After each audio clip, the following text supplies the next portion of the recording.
Welcome in the class. आज हम class में डिस्कस करेंगे न्यूक्लिक एसिड के बारे में। न्यूक्लिक एसिड एक मैक्रोमोलेक्यूल कंपाउंड है।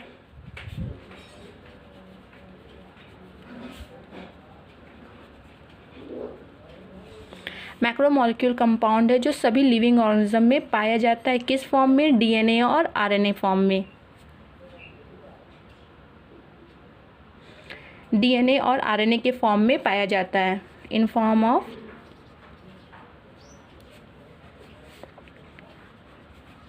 DNA and RNA, discovered by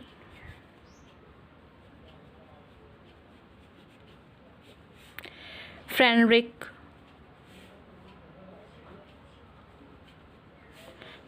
Miescher ने इसकी सर्वप्रथम खोज की थी। किस सन में? 1869 में फ्रेडरिक मिशर ने इसकी सबसे पहले खोज की थी और इन्होंने इसको न्यूक्लियाई बोला। न्यूक्लियाई बोला, क्यों बोला? क्योंकि it have a acidic character.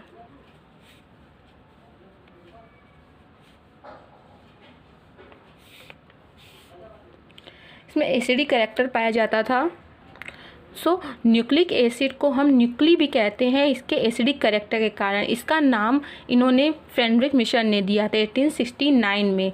Nucleic acid एक मैक्रोमोलेक्यूल कंपाउंड है जो सभी लिविंग सेल्स में पाया जाता है, यानी सभी जीवित कोशिकाओं में पाया जाता है। किस फॉर्म में? डीएनए एंड आरएनए के फॉर्म में। मैक्रोमोलेक्यूल कंपाउंड जो है वो मोनोमेरिक न्यूक्लियोटाइड्स की चेन से मिलकर बनता है, यानी nucleic acid is composed of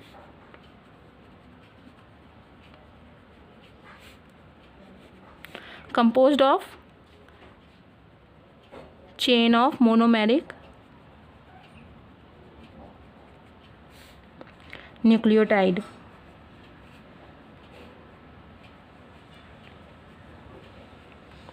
Chain of monomeric nucleotides.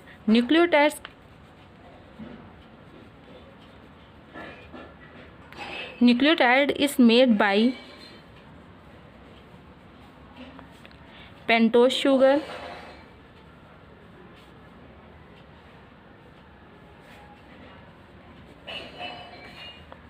Nitrogenous base,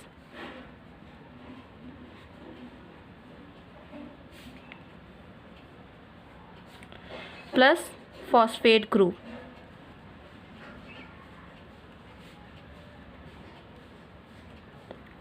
nucleotide इन तीन चीज़ों से मिलकर बनता है। न्यूक्लियोटाइड को हम structural unit of nucleic acid भी कहते हैं। इसको हम building block of nucleic acid भी कहते हैं।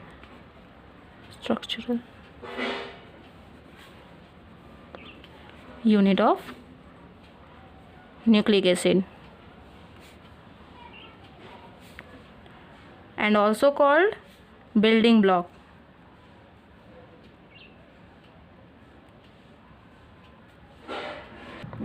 Building block of nucleic acid. ठीक, न्यूक्लिक एसिड में जो पेंटोज शुगर पाई जाती है ये 5 कार्बन की होती है, इसलिए हम इसको पेंटोज शुगर कहते हैं। Pentose sugar called deoxy ribose sugar. Deoxy ribose sugar होती है जिससे डीएनए बनता है, ठीक है। लेकिन ये डीऑक्सी राइबोज शुगर भी बनाती है। कैसे? हाइड्रोक्साइड होता है जो OH होता है उसको निकाल के सेकंड पोजीशन। तो स्ट्रक्चर में इसके देखिए तो ये ऐसा कुछ दिखता है। ये हमारी पेंटोज शुगर है, इस पे hydrogen OH, OHH, OHH and CH2। ये पेंटोज शुगर का स्ट्रक्चर है, डीऑक्सीराइबोज पेंटोज शुगर का, जिसमें से ये फर्स्ट पोजीशन है, ये सेकंड पोजीशन है, ये थर्ड पोजीशन है, ये फोर्थ है, ये फिफ्थ।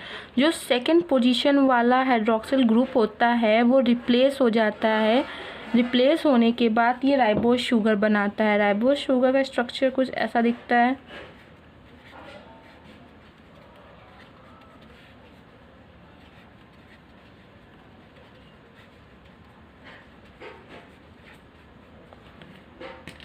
ये सेकेंड पोजीशन पे हाइड्रोक्सिल ग्रुप नहीं है, इसलिए ये राइबोज शुगर है।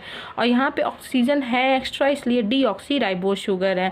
ठीक, तो ये हुआ पेंटोज शुगर की बात। अगर हम फॉस्फेट ग्रुप के बारे में बात करें तो फॉस्फेट ग्रुप को हम ऑर्थोफॉस्फोरिक एसिड भी कहते हैं। ऑर्थोफॉस्फोरिक एसिड, इसका जो फॉर्मूला होता है वो होता है H3PO4।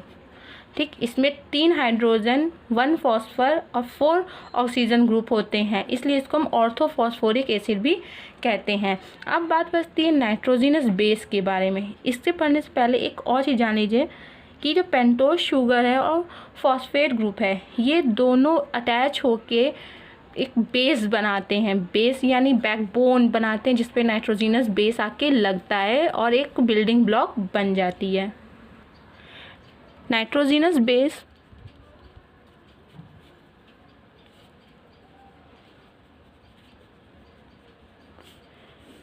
दो टाइप के होते हैं, प्यूरीन और पिरिमिडीन।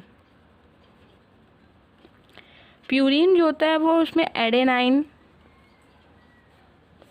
ग्वानाइन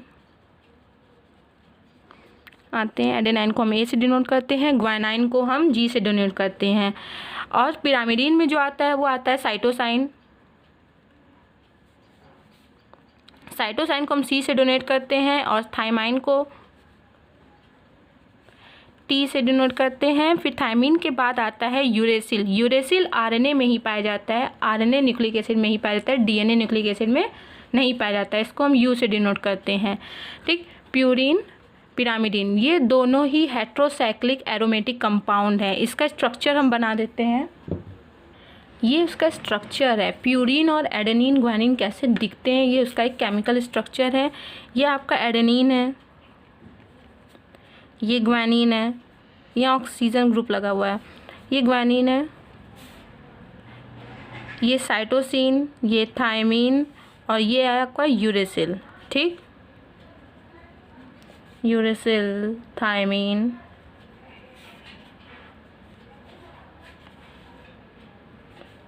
साइटोसाइन और ग्वानिनाइन और एडेनोनाइन। ठीक, ये पूरे नाइट्रोजिनस बेस हैं। ठीक है,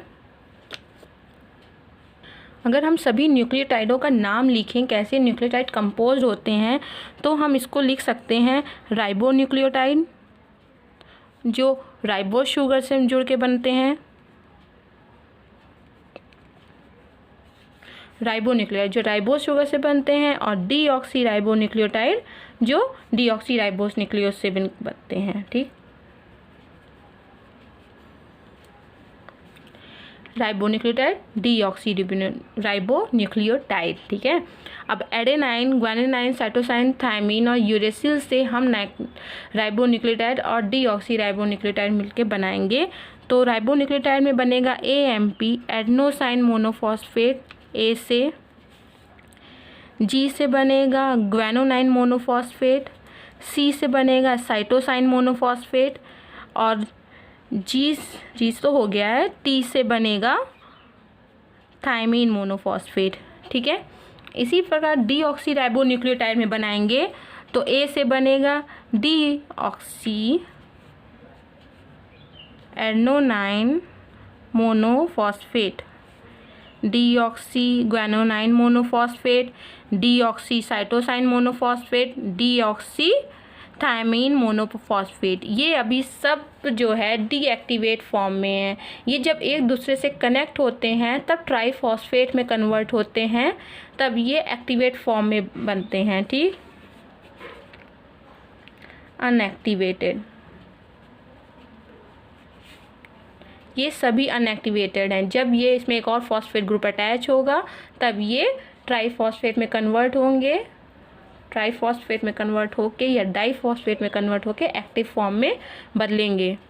अगर हम एक जो न्यूक्लियोटाइड बना डीऑक्सी का बनाओ चाहे राइबो न्यूक्लियोटाइड का बनाओ, एक बिल्डिंग ब्लॉक का स्ट्रक्चर यहाँ बनाए तो आपको पता चलेगा कैसे एक बिल्डिंग ईंटे के जैसा वो काम करता है, एक के ऊपर एक लगता जाता है जिससे एक बिल्डिंग ब्लॉक तैयार हो जाती है। तो उस बिल्डिंग ब्लॉक आज हम यहाँ पे जो बनाएंगे बिल्डिंग ब्लॉक उसका नाम है DAMP, यानी डीऑक्सी मोनोफॉस्फेट को हम यहाँ पे बनाएंगे, जिससे पता चलेगा कि कैसे सारे बिल्डिंग ब्लॉक की स्ट्रक्चर दिखते हैं।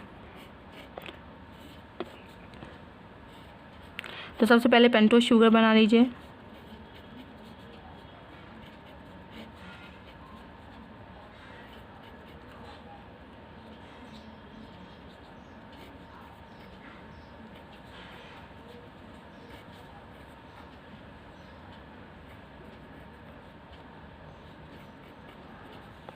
पेंटोज शुगर के जो CH2 है जो 5 कार्बन है, इस 5 कार्बन से फॉस्फेट ग्रुप लग जाता है।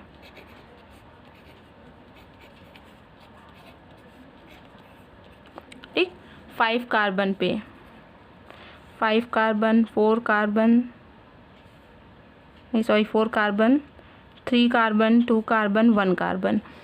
और 1 कार्बन में जो हाइड्रोक्सी होता है, जो OH ग्रुप होता है, वो नाइट्रोजिनस बेस से कनेक्ट हो जाता है।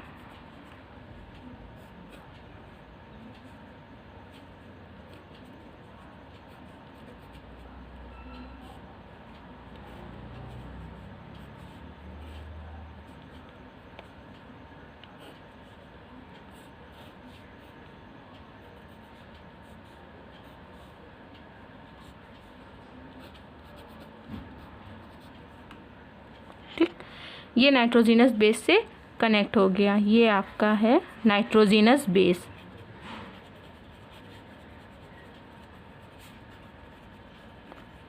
कौन सा nitrogenous base? Adenine. Adenine nitrogenous base आके ऑक्सीजन वाले हाइड्रोक्साइड वाले ग्रुप पे जाके अटैच होता है। किस पोजीशन में? फर्स्ट पोजीशन पे, और उससे बॉन्ड बनाता है। बॉन्ड बनाने पर ये जो है ये रिप्लेस हो जाएगा। ठीक, और ये स्ट्रक्चर आपको मिलेगा। ये स्ट्रक्चर में एक चीज़ दिख रही है कि पेंटोज शुगर और फॉस्फेट ग्रुप एक ही रहेंगे, लेकिन जो नाइट्रोजिनस बेस है वो हर बार चेंज होता रहेगा। ये बना, अगर यहाँ पे हम ग्वाइनाइन फॉस्फेट बनाना चाहते हैं तो यहाँ ग्वाइनाइन लग जाएगा, G ग्रुप लग जाएगा, रिप्लेस हो जाएगा। रिप्लेस नहीं होगा, दूसरा ब्लॉक बनेगा, लेकिन ये जो यूनिट है ये सेम रहेगी। इसलिए हम इसको बैकबोन कहते हैं, backbone of nucleic acid. which made by phosphate group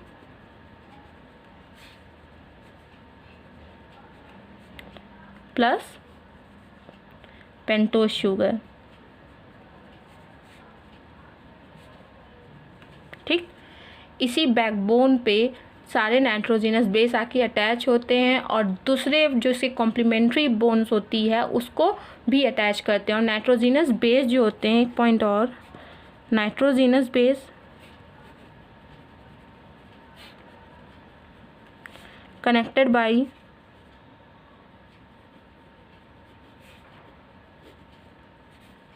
hydrogen bound.